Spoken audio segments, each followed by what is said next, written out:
મિત્રો ઘઉંમાં બીજી ખાસિયત એ છે કે અમે આ 1 મણ વાયા હતા અને કન્ફર્મ 1 વીઘામાં જ અમે વાયા હતા. જમીનનું માપ કર્યું હતું અને વજનનો પણ દાણાનો માપ કર્યો હતો. આપ જોઈ શકો છો આ ઘઉંના બિયારણમાં ખાસિયત એ છે કે આ 1 દાણો છે. હું તમને બતાવું ઉંબળીને જ તે આ 1 દાણો છે અને 1 દાણાની અંદર કેટલા ડુંડા આવ્યા છે એ પણ હું તમને બતાવું.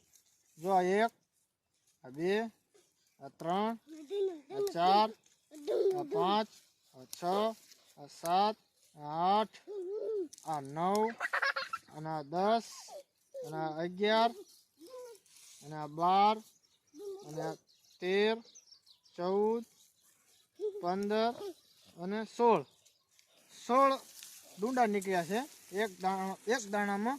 અને 1 ડુંડીમાં 80 દાણા છે અને 1 ડુંડીમાં આપણે ચેપા, અમે આને સૌરાષ્ટ્રમાં ચેપા કહીએ છીએ, એ આ 1 ડુંડીના ચેપા છે એ 20 થી 21.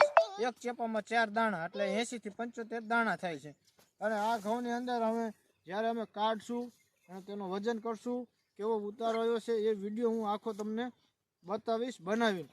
અમે આમાં શું ટ્રીટમેન્ટ કરી છે, કયું ખાતર નાખ્યું છે, ક્યારે વાયા છે, કયા સમયે પિયત આપ્યું છે, કેટલા દિવસે પિયત આપ્યું છે, એ બધું હું તમને લોંગ વિડીયોની અંદર બતાવીશ. વિડીયો ગમે તો ચેનલને સબસ્ક્રાઈબ કરી દેજો, ફેસબુક પેજને ફોલો કરી દેજો એટલે તમને અવારનવાર મારી વાડીના મારા અનુભવ તમને જોવા મળશે. જય જવાન જય કિસાન.